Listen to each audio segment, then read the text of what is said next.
Hello বন্ধুরা, আজ কথা বলবো মিস্টার অ্যান্ড মিসেস মাহি মুভিটা নিয়ে। তো মুভিটা কীরকম হলো প্রথমেই বলি, এই মুভিটা ক্রিকেট বেসড মুভি। শুধু ক্রিকেট মানে যেরকম আমরা ময়দান দেখেছিলাম, শুধু ফুটবল বেসড একটা মুভি ছিল এবং ট্রু বেস স্টোরি ছিল, কিন্তু এখানে ট্রু বেস স্টোরি নয়, প্রথমেই বলে দিই। আর এখানে জাহ্নবী কাপুর হচ্ছে মিসেস মাহি আর মিস্টার মাহি হচ্ছে রাজকুমার রাও। রাজকুমার রাওয়ের super duper hit Srikanth movie release হয়েছিল এই মে মাসেই। আবার এই মে মাসের লাস্টেই রিলিজ করে দেওয়া হয়েছে জাহ্নবী কাপুর আর রাজকুমার রাওয়ের মিস্টার অ্যান্ড মিসেস মাহি। তো মুভিটা কীরকম হলো আসুন কথা বলা যাক। তো মুভির প্রথমেই যে স্টোরি টেলিং আছে বা স্টোরি নিয়ে যদি কথা বলি, রাজকুমার রাও ক্রিকেট খেলতে খুব ভালোবাসে এবং সে মনে করে সে ওয়ার্ল্ডের মধ্যে বেস্ট প্লেয়ার, এবং তার মধ্যে একটা স্বার্থপরতা ভাবও আছে। কারণ প্রথম সিনেই আমরা দেখি রাজকুমার রাও প্রথমেই আমরা দেখি একটা মাঠে ক্রিকেট খেলছে এবং সেখানে মানে তার অপোনেন্ট যে প্লেয়ার আছে তাকে বলতে শোনা যাচ্ছে যে তুই আমাকে সিঙ্গেল দে, আমি ম্যাচটা উইন করব। কারণ সে বলছে যে আমি পুরো ম্যাচটা আমি টেনে এনেছি আর তুই ফিনিশিং করে তুই নিজের নাম কামাবি। মানে একটা স্বার্থপরতা ভাব প্রথমেই যে দেখানো হয়। তারপর এবার রাজকুমার রাওকে তার ফ্যামিলি মানে তার ফাদারের হচ্ছে একটা বিজনেস বা দোকান, হচ্ছে ব্যাট বলের দোকান। তারা নিজেরা ব্যাট তৈরি করে এবং তার বাবা রাজকুমার রাওকে বলে তার বিজনেসে ঢুকতে। তাকে 1 বছর সময় দিয়েছিল, কিন্তু সে ক্রিকেটে কিছু করতে পারে না, সেই জন্য সে বিজনেসে ঢুকে যায়, কিন্তু তার মন কিন্তু ক্রিকেটেই পড়ে থাকে। তো ফাইনালি জাহ্নবী কাপুরের সঙ্গে তার বিয়ে হয়। জাহ্নবী কাপুর কিন্তু একটা ডক্টরের সঙ্গে বিয়ে হওয়ার পর মানে রাজকুমারও জানতে পারবে জাহ্নবী কাপুর খুব ভালো ক্রিকেট খেলে।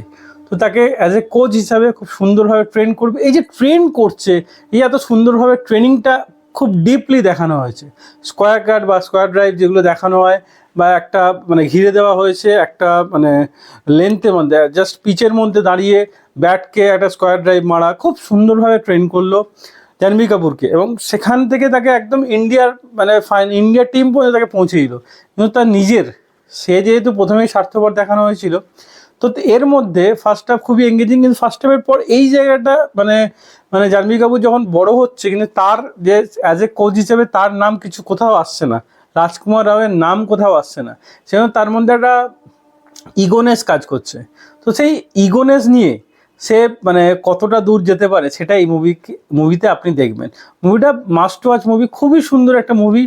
মানে একটা রিলেশনশিপ। এবার জাহ্নবী কাপুরকে সে যখন বলবে যে আমি তোমার সঙ্গে ছিলাম কারণ আমি নিজের ক্রিকেট কেরিয়ারে কিছু না করতে পারলেও তোমাকে কোচিং করে অ্যাজ এ কোচ হিসাবে আমি তোমার সঙ্গে বড় হতে চেয়েছি, মানে তোমার থ্রু দিয়ে আমি নাম কামাতে চেয়েছি।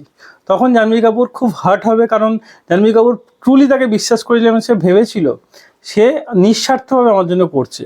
যাই হোক, পরে সেই ইগোটা তারপরে কিভাবে যাবে, এবং জাহ্নবী কাপুরের এই যে তাদের রিলেশনের একটা ব্রেকআপ মধ্যিখানে চলে আসবে, তার ক্রিকেট খেলা শেষ পর্যন্ত হওয়ার একটা মানে শেষও হয়ে যেতে পারতো, সেই জায়গা পর্যন্ত চলে আসবে।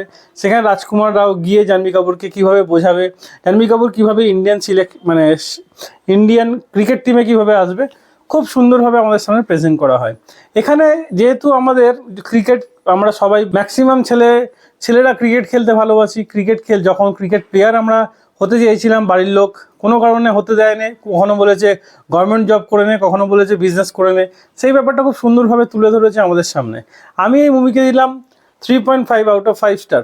খুবই সুন্দর মুভি, অবশ্যই মাস্ট ওয়াচ মুভি, অবশ্যই মুভিটা একবার দেখুন, আশা করছি ভালো লাগবে। আর জাহ্নবী কাপুরের মানে এই যে প্লেয়িং, মানে ক্রিকেট খেলার যে ধরন বা স্টাইল, কখনো মনে হবে না জাহ্নবী কাপুর অ্যাক্টার, আপনি মনে হবে একটা বড় ক্রিকেটার, ক্রিকেটই খেলছে। খুবই সুন্দরভাবে জাহ্নবী কাপুর ক্রিকেটটাকে খুব ভালোভাবে আমাদের সামনে প্রেজেন্ট করেছে।